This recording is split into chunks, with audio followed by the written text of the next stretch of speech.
Barak the Yahweh, Barak the Yahweh Shai, Barak the Yahweh, Barak the Yahweh Shai, Barak the Yahweh, Barak the Yahweh Shai, Kal Halal, Yahbashim Yahshai. Okay, double honor to the apostles of great millstone, and honor to you brothers that be pushing this truth in sincerity throughout the four corners of the earth. So I got a video I want to do here. This is going to be an installment of second installment of my mini series, The Hope, and the topic or subtitle for this one is going to be the missiles. Okay, and to carry on from the series, the first we looked at the hope, which is the chariots, the first bit, dealing with the fact that the Lord's going to come and he's going to pretty much destroy this place by way of the chariots. Now in this second edition, we're going to look at the missiles, and possibly tomorrow or another day when I continue. Excuse me, it's a bit windy. I'm outside right now. It's my lunch break. But following on from here, I might look at the the captivity. So that's part of our the relieving of the curses. That's another part of our help. Our hope, brother. Once them curses get removed from us, that's a bad win right there. Let's say it. Okay, pretty much once those curses get removed from us, we're gonna be doing good. But like I've said in the past, those curses are like an energy. Energy can't be destroyed. It can only be transferred. And how is it going to be transferred? Or where is it going to be transferred more? It's going to be transferred to our enemies. Okay? But like I said, this is the second installment, and this is dealing with the ICBM nuclear missiles. Okay? This is going to destroy Babylon, and I'm going to get Revelations, the 18th chapter. It's going to destroy the missiles, going to destroy Babylon. Okay? And parts which Babylon is America. For you guys out there, it's the tried and refined. You can take a look at that in Revelations, the 17th chapter, in a little while. Okay, so without much further ado, let's start here with the 4th verse. It says, "Knowest thou not this of old, since man was placed upon the earth, the triumphing of the wicked is short, the joy of the hypocrite, but for a moment." Okay, so what that makes me think about is the book of Malachi, the 5th chapter. Okay, I do love this app because you can flip between precepts so quickly, it's ridiculous. It's in Malachi, the 4th chapter. Okay, "Behold, the day cometh that shall burn as an oven, and all the proud." That makes me think, man, because the scriptures talk about the pride of Esau. Okay, that's like one of them things within the scriptures that's a reoccurring theme. Okay, the pride of Esau, the pride of Esau, the pride of Esau. It's always been spoken about. How he exalts himself above the stars of the Most High, the saints of the Most High. How he sees himself as the Most High through the genetically modification of food. Okay, through the allowance of certain laws and ordinances to be broken. He basically sees himself as the Most High. So we know that pride, or the proudest individuals that have ever existed, are these Edomites. And it stands to reason, if the Most High set a grievous burden, and not so much burden, but rather more a curse, due to wickedness on Cain, which later became Esau, that when Esau was going to be in power, man, he was going to do everything to live the opposite to that burden. Okay? But see, here's the beautiful thing. The scripture's called dramatic irony.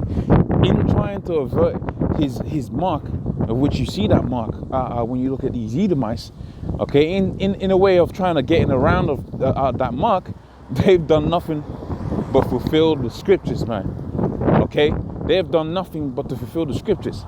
Okay, see, when you read the scriptures and the curses that was going to come upon Esau, then you pretty much find out that they just have no hope.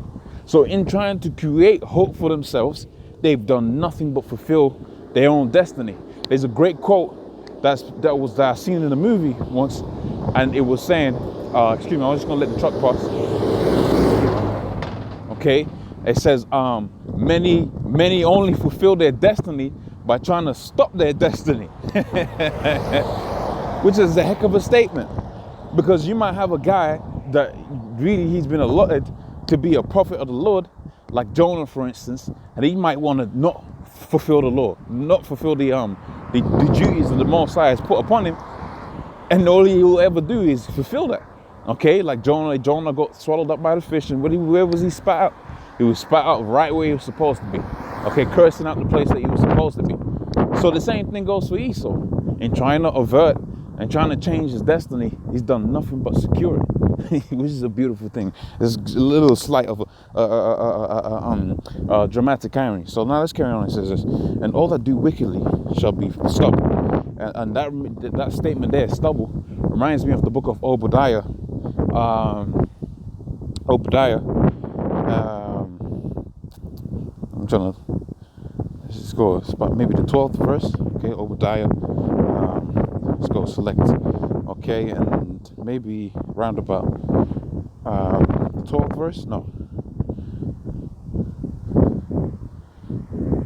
Okay, so the 18th verse, Obadiah 18, it says, and the house of Jacob shall be a fire, and the house of Joseph shall be a flame, and the house of Esau shall be for stubble. You see how all of these precepts link up, man? Okay, these precepts just link up so beautifully, and you can see it's clearly talking about one house, one group of people that's just going to be for stubble. Now, going back onto what we were talking about, again, that's why I like this app. You got to get this my sword, man. It's beautiful. Okay, going back into this, what did it say? Behold, the day cometh when that shall burn as an oven, if it's hot as an oven. Okay, that makes me think about another precept too. 2 Peter's, the 3rd chapter. Let's go to about the 10th verse. 11th verse. Seeing then all these things shall be dissolved, what manner of persons will ye ought to be in holy conversation and godliness? Let's start from the 10th verse. It says, but the day cometh the day will come as a thief, right, in the night, in the which the heavens shall pass away with a great noise, and the elements with a fervent heat, right, and the earth also and the works therein shall be burnt up. So this whole theme is a reoccurring, man, intertwined, reoccurring theme. Okay, and that's how these scriptures are, consistent, reoccurring. Okay, something to be confident of, because it was always repetitious. Okay, this is what's going to happen to this house, the Edomites, and this is what's going to happen to the Israelites.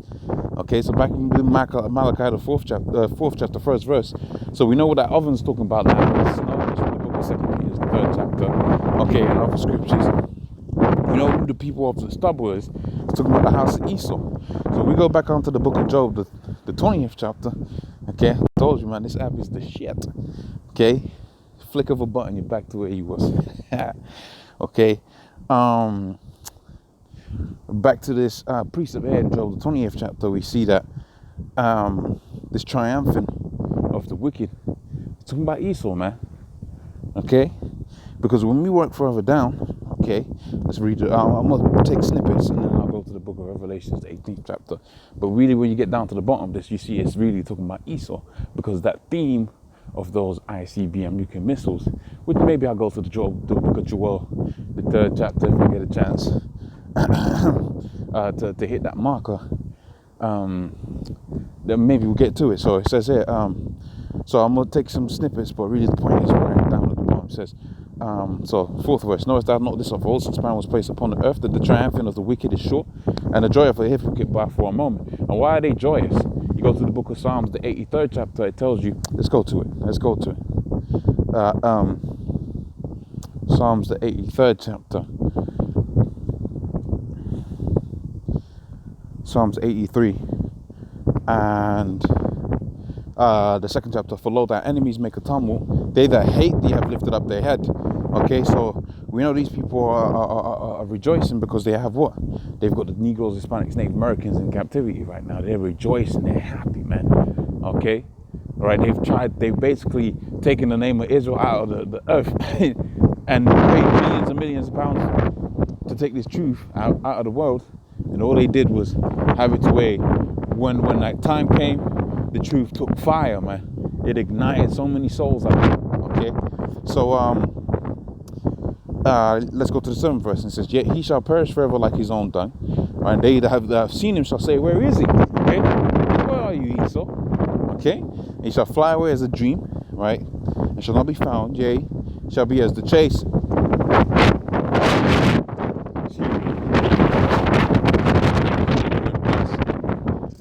Okay. Okay, yea, he shall be chased away as a vision of the night. That also which saw him shall see him no more, neither shall his place behold him anymore. Okay, now let's work all the way down to the bottom. Okay, so right, so this is the 24th verse. Go into the hope, man. The ICBMs. Okay, that's gonna come from Russia, Iran, China, all of these places that, when you really put it into geopolitical terms, it makes sense. Again, it makes sense. So let's read this verse real quick. And this is in the 24th verse, Job 28:24. He says, "He shall fly off from the iron weapon, right? And the bow of steel shall strike him through, right? It is drawn, it cometh out of the body. Yea, the glittering sword, right, cometh. Okay, all terrors are upon him. All darkness shall be hidden in these secret places. Okay, fire not blown shall consume him." Now we know what it's talking about, and now we know what all of those pieces that we had read.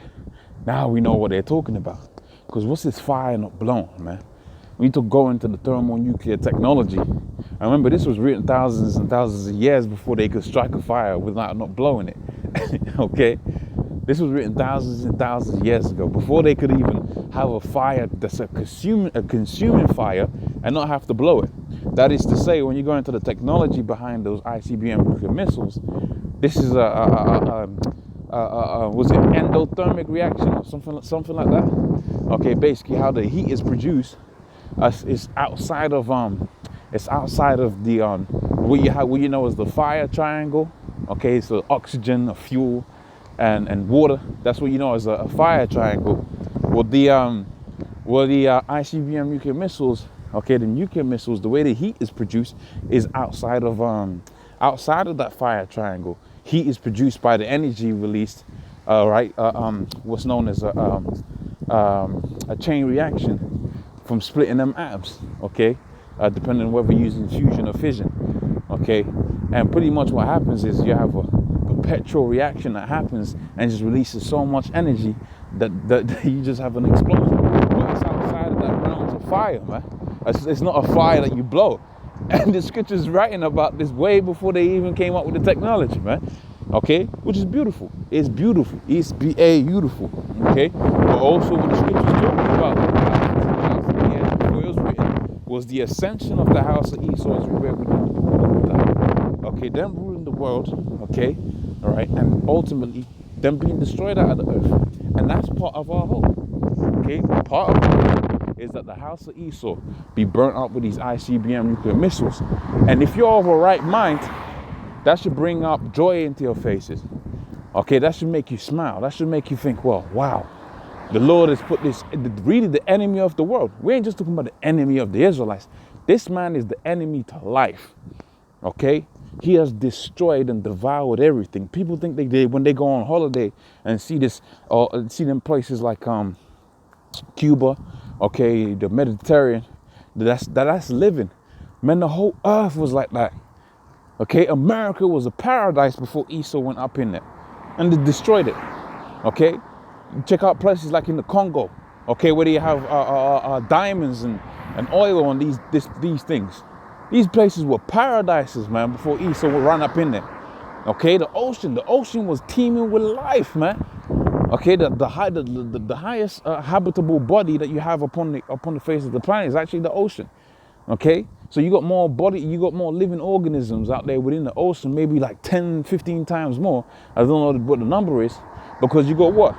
You've got more. I think you got maybe 3 times more land than you have, 3 times more sea than you have land. And Esau's had it to where there's basically nothing out there within the ocean, because he is the man of sin. He is the man of death.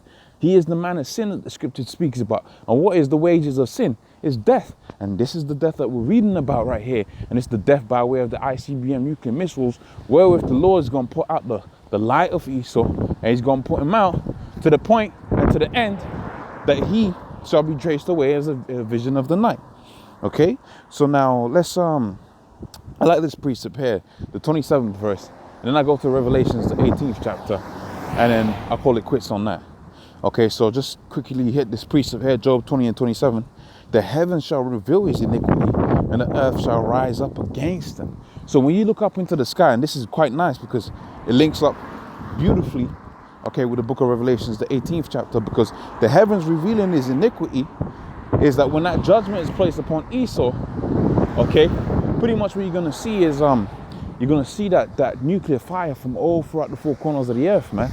So the heavens are really going to show you, like, look, this is the devil here. And the point of that is that so people see that this is what happens when you mess with the Most High and the people of the Lord, man. You're actually going to see that. You're actually going to see there's the smoke of America burning from all over the place, okay? And it's going to tell you this in this book here. This is the book of Revelations, the 18th chapter. And I don't know where the exact point is. Here we go. The 10th verse, 9th verse. It says, and the kings of the earth who committed fornications with her and lived deliciously with her shall bewail her and lament for her when they shall see the smoke of her burning by way of what? ICBM nuclear missiles. Okay, in this part of the Hope series, and pretty much from yesterday's segment of the Hope, okay, the chariots too. Okay, so these nations, it's gonna be televised, man. They're gonna see that televised what you call the televised destruction of America, man, which is Babylon, okay? And possibly tomorrow I'll go into a video proving to you Babylon is America. I mean, it's not really necessary, but pretty much you got some individuals out there, okay, that are saying it's something else. So that needs to be critiqued, okay, and corrected, okay, so that the men of the Lord, okay, that might be watching that, have full assurance of what the scripture is really talking about. That's talking about the new brothers that are coming in right now, okay. So with that, hopefully that was of edification. So part of our hope is is the war that's coming, that's gonna which climax, that's the word, that's gonna climax with America being destroyed with nuclear fire. And we've seen that within the scriptures right here. That's the day of that shall burn as an oven. And we know why it's going to burn as an oven right now. Because we've seen it within Job, the 28th chapter, how a fire not blown shall consume him. I've used the best scientific terms I can master to show you that these precepts that were written thousands and thousands of years ago are coming into full effect and full function right now. Okay? So with that, I'm going to say... Brakta Yahweh Shai, Brakta Yahweh, Brakta Yahweh Shai. Double honesty, apostles, a great millstone. Honest you brothers will be pushing this truth and sincerity throughout the four corners of the earth. And Yahweh Shai Rataza, I get to do this again another time. Shalom.